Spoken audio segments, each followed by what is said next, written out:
My hometown of Cedar Creek, Colorado, had a woman who everyone loved to hate. Her name was Mrs. Gatlin, and she was both my elementary school's janitor and the scapegoat for all unfortunate events around our town. The Cedar Creek elderly despised her for having a son out of wedlock, and the town parents scorned her for giving said son too much freedom. A parenting style which had supposedly led to his death at the hands of our town's eponymous river. As for the children of Cedar Creek, we didn't care at all about social conventions or parental negligence. But we all agreed that Mrs. Gatlin was an ugly lady, and that was enough to warrant our cruelty.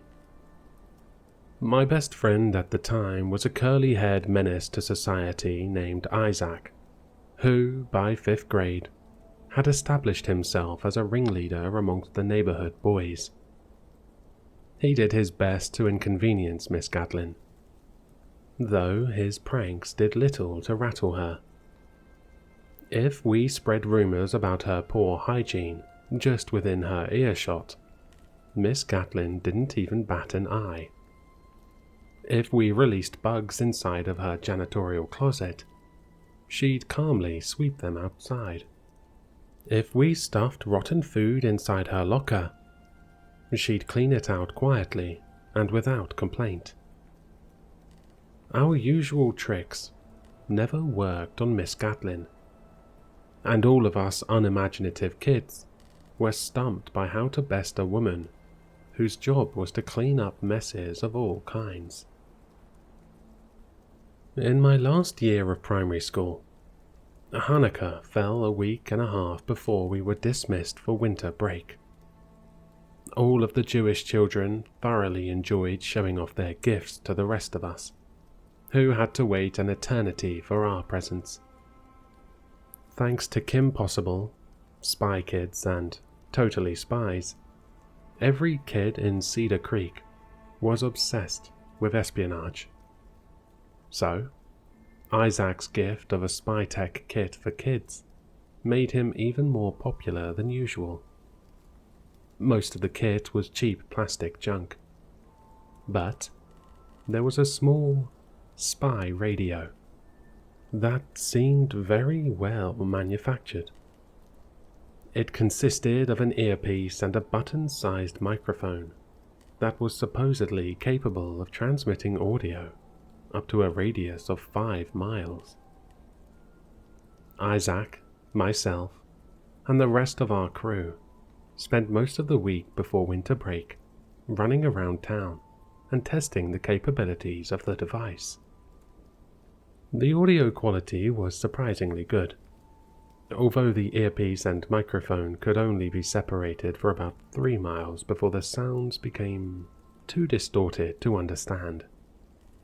It was a novel concept for a few days, but after a while, we grew bored of playing walkie-talkie. Isaac wanted to use it for its intended purpose, surveillance, and he had the perfect target in mind. On the last day before winter break, Isaac and I glued the button-sized device to the back of an old brooch we had found in his sister's jewelry box. We covered it up with a strip of velvet, and then glued on the pin and catch. And by the time we were done, you couldn't tell anything was amiss. We put it in a small white box, which we put in my backpack for later.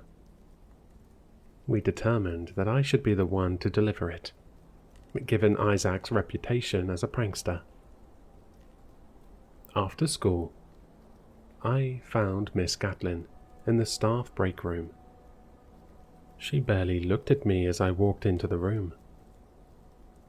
I noticed, along the far wall of the break room, a wall of cubbies, each one marked with the name of a staff member.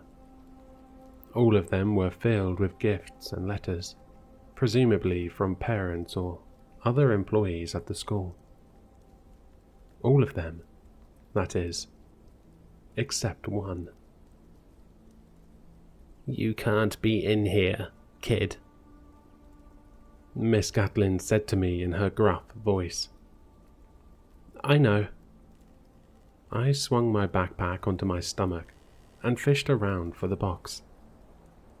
It had gotten a little banged up in my bag, but I figured she wouldn't really care. I procured it and held it out to her. "But I wanted to give you this before the break."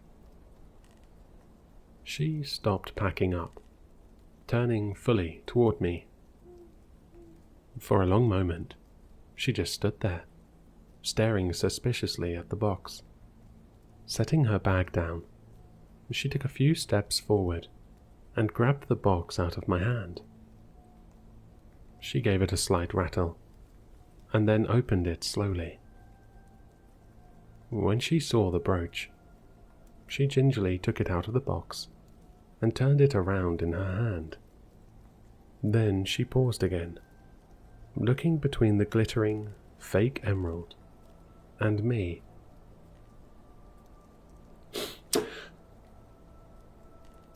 "It's not new.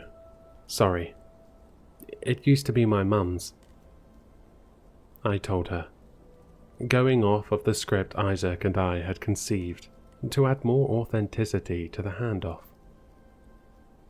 "She doesn't wear it anymore, but I thought you might like it."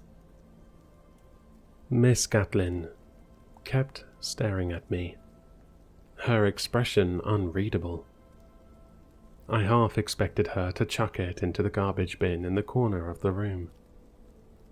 But to my relief, she gave me a single nod. "Thank you," she said, and pinned the brooch onto her cardigan carefully, like it was a precious gem and not some cheap hunk of plastic. I gave her a smile that she did not return, and then she shooed me away. Isaac was waiting for me in the woods outside school. I flashed him a thumbs up, and he slapped my back twice in congratulations. He pulled the earpiece out of his backpack and held it between us. I put my ear next to the speaker, and was delighted when I could hear movement. The sound was slightly more muffled now by the velvet backing, but the audio quality was still really good. We heard the sound of snow crunching under Miss Gatlin's feet as she walked herself through the woods home. We listened giddily for a few minutes, then raced back to my house to celebrate our success with hot chocolate. Since we had the attention span of two 10-year-old boys, we forgot about our triumph until just a few minutes before Isaac's mum came to pick him up. When I remembered, I pulled out the earpiece, which we had decided would live at my house, since it was closer to Miss Gatlin's, and listened. "More than last year, but not as much as the year before last. What do you think about it? Do you like it? Can you feel it?" I see. Me personally, I loved it since I was a little girl. It falls so prettily." "What the heck is she saying?" Isaac asked me, as if I had any clue. The better question, in my mind at least, was who the heck was she talking to? She had no kids or husband, and didn't have any friends as far as I knew. "I dunno," I said. "She's talking about snow, I think." Though the question, "Can you feel it?" seemed an odd thing to ask anyone. We sat there listening to her talk for 5 minutes straight. I'd never heard Miss Gatlin talk that much in my life, even though I'd seen her most days since I was only 5 years old. Looking back, I'm not entirely sure what we had expected, but it certainly wasn't a monologue of that length. We strained our ears listening for another voice, but heard nothing. Maybe she's schizophrenic, Isaac volunteered. I had no idea what that was, but I trusted his authority. His mum showed up to take him home, and I turned the speaker off to walk him outside. After that, every once in a while, I would turn the speaker on and listen. It seemed that, no matter the time, be it early in the morning or late at night, Miss Gatlin was always talking. She talked about all kinds of things, everything from clothing to stocks, to the weather, to politics. Sometimes she prayed, talking so quickly and quietly that I could only make out 1 out of every 5 or so words. She apologized often, and spoke constantly of a promise. Sometimes when I turned on the speaker, all I heard were sobs. And sometimes, the conversations were so strange that I couldn't make heads or tails of them. A young woman smiled at me today at the grocery market. Isn't that just the sweetest thing? I felt like it's been so long since someone smiled at me like that. Yes, I know she was just doing her job. Probably doesn't even know my name. Oh, how hard this has been. How lonesome. But I am so very close to the finish line. I won't break my promise now. A few days before we returned to school, Isaac and I made the trek over to her house in an attempt to figure out who she was speaking to. I had seen her house a few times before, and each time I was taken aback by how small it was. Isolated and weathered, her home stood at the edge of the southern woodlands on a large plot of land, off of a street with very little through traffic. I remember standing on the side of the road with Isaac, staring at the shack-like house, which must have only had room for a bedroom, a bathroom, and maybe a tiny kitchen. There's no way anyone else lives there, Isaac said after a while of standing and staring. We were too far away to peer in through the windows, but we were also too afraid to venture any closer. She's either a witch, or she's just some sad, ugly old lady who went crazy from having no friends. Isaac got bored quickly, so we left not too long after that. After we had made our way part way down the street, something compelled me to turn around and give the house one final look. When I did, I saw the unmistakable shape of Miss Gatlin standing on the porch, staring in our direction. I turned away and grabbed a hold of Isaac's arm. "She's watching us," I whispered to him. His eyes grew wide. "Shit," he said. "Should we run?" No. That would look suspicious. Let's just keep walking." We walked until we were out of eyeshot, and then we ran all the way home. I'm not quite sure what spooked us so badly, but for some reason, even when I was back in the safety of my own home, I couldn't shake the feeling of eyes burrowing into my back. "And soon they'll all be coming back," It's hard seeing them sometimes, knowing my Oliver was among them once. Sometimes I think I see him. At least it'll get easier soon. Thanks to you. By the time we went back to school, my friends had grown bored of the spy gear. I volunteered to return Isaac's speaker, but he said it was practically useless now, since we couldn't retrieve the microphone. Surprisingly, Miss Gatlin continued to wear the brooch every day. It was always pinned to her non-work clothes, so the only time she was unbugged, as Isaac put it, was when she was in her janitorial outfit at my school. Seeing her guard the brooch so carefully made me feel kind of bad.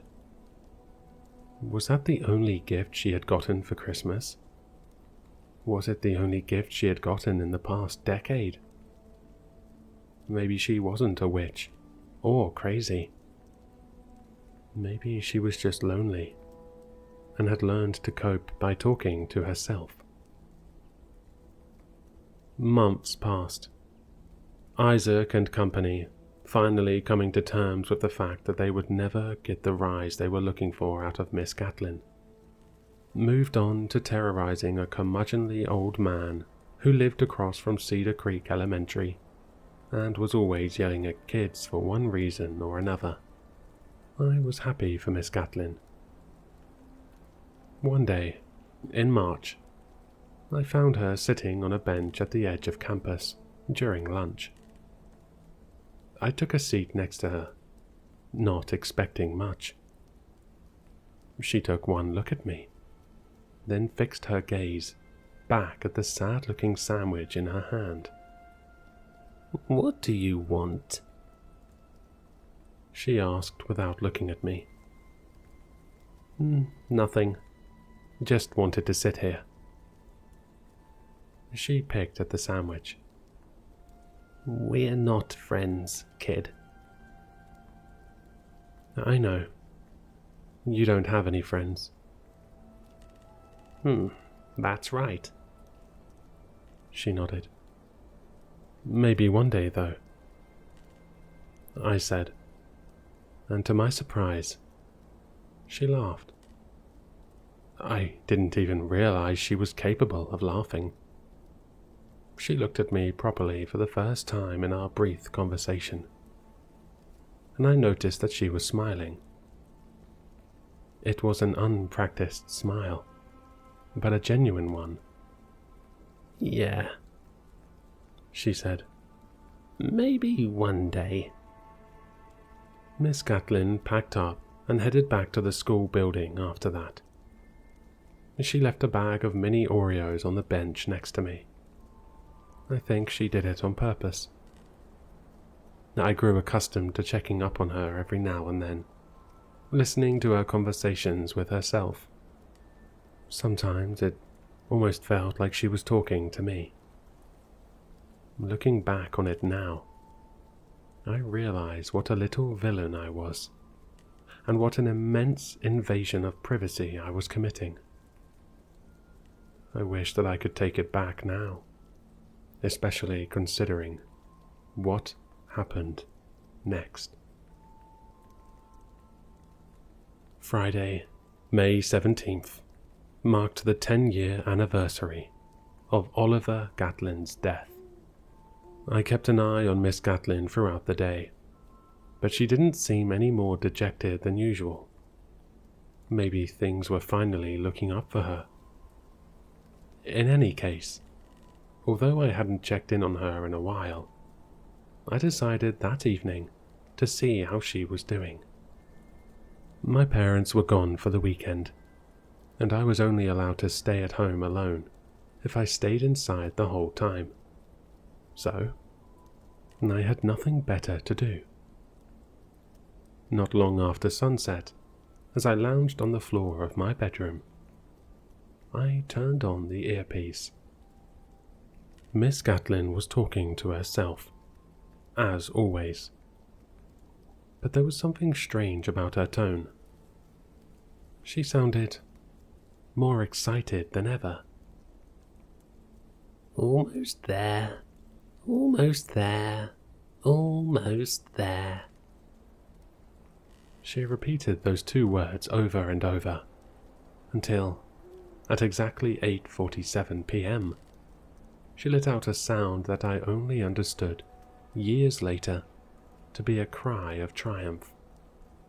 It is done. It is done, dark angel. Thank you. Thank you. 10 years of solitude, and it was worth every second.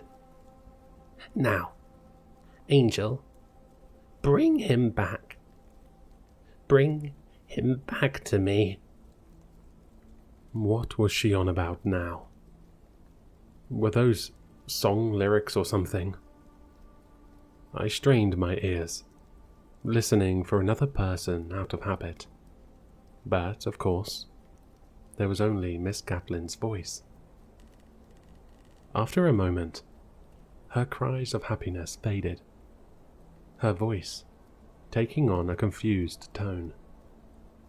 What do you mean? No, that can't be true. I kept my promise. I followed every rule. I let no one in, kept no companions, made no friends. I kept my wish a secret, as you told me. My angel, I sat up slowly, the building terror in her voice putting me on the edge, even from miles away. And then she asked a question that still haunts me to this day. What do you mean? I had an audience. There was a moment of silence, and then the surefire sound of the velvet backing of the brooch being ripped away. I could hear her breath, sharper and clearer than ever before, as she repeated a single word. No, no, no, no, no. She withdrew from the microphone, her rapid breaths replaced by what sounded like her front door being thrown open with a bang. There was no more noise from the microphone. I remember standing up in my bedroom, not quite understanding what had just happened, and not quite knowing what to do next. Something told me that I should go downstairs and make sure that the doors were locked. So I told myself to man up, and forced myself down the stairs to the dark first floor. I made my way around the whole house, checking the doors and windows. Once I was done, I just stood there. Somehow I knew she was coming, and that there was nothing I could do to stop it. I thought I was hearing the wind, but as it grew louder, I realized I was hearing wailing. I heard it long before I saw her. The gut-wrenching cry, that sound that I had previously heard only a pale imitation of in movies, where a mother loses her child. Standing in the darkness of my living room, I watched her sprint from the tree line towards my house. Her mouth was wide open, her eyes glazed over, and her body dressed in a white nightgown. She looked and sounded like something out of my worst night terrors. I dropped to the floor and crawled away from the window, taking cover behind a couch. Why? She howled, her mournful voice rising and falling as she ascended the steps to my front porch and slammed her fist against the door. Why? Why? I needed to get to the phone. But the house phone was right next to the window, and I was petrified. She hit the door so hard, I was afraid the hinges would give way. "How could you do this to me?" I clamped a hand over my mouth. She couldn't possibly know for certain that I was in the house, could she? The origin of the wailing shifted as she rounded the wraparound porch, the heavy knocks of her fist against the door giving way to the thudding of her shoes on the wooden porch floor. I stuck my head around the couch and saw no one at the front window. But when I looked to the side window, I saw a face hovering inches from the glass. I screamed at the top of my lungs as her fist came into contact with the glass, shattering it. I was so horrified by the rain of blood-speckled glass that I almost missed the sight of a shotgun scabbard strapped to her torso. Certain I was about to die, I screamed at her to go away, to leave me alone. And she screamed right back at me, asking me questions that I didn't understand. Dogs had begun to bark at the commotion, and my next-door neighbor's porch light had turned on. "Please just go away," I shrieked as I finally found my footing and raced to the phone. I grabbed it from its holder, starting to type 911, as I decided whether or not I should risk running to the neighbor's house. When I looked at the broken window, though, she was nowhere to be seen. The wailing had rescinded, growing fainter and fainter, until I couldn't hear her at all. I stood there, dumbly, until the sound faded entirely, my hand shaking. She was gone. I was sure of it. Should I still call emergency services? After a moment, I heard another, fainter sound, and recognized the staticky audio immediately as a transmission from Isaac's spy gear. I raced upstairs, still clutching the phone, and grabbed the speaker from the floor where I had dropped it. I pressed it against my ear, listening to the faint sound of a familiar voice. "I hope this was worth it, kid," it said, calmly and coldly. "I hope you and your friends can laugh about this." I heard a bang, and then I heard nothing at all. It took 2 weeks for the police to find her body. Her final resting place was deep in the woods, under a thick shroud of junipers, not far from the banks of Cedar Creek. As her face was mutilated beyond recognition, her body was identified by the shotgun lying beside her. They say that, although she was covered in enough blood to entice every animal within a 3-mile radius, her corpse was untouched by the beasts. Even the insects seemed hesitant to feed, and the fungi slow to grow upon her body, as though even the lowliest creatures feared contamination by the lonely woman in the woods. They did not find a brooch on her person.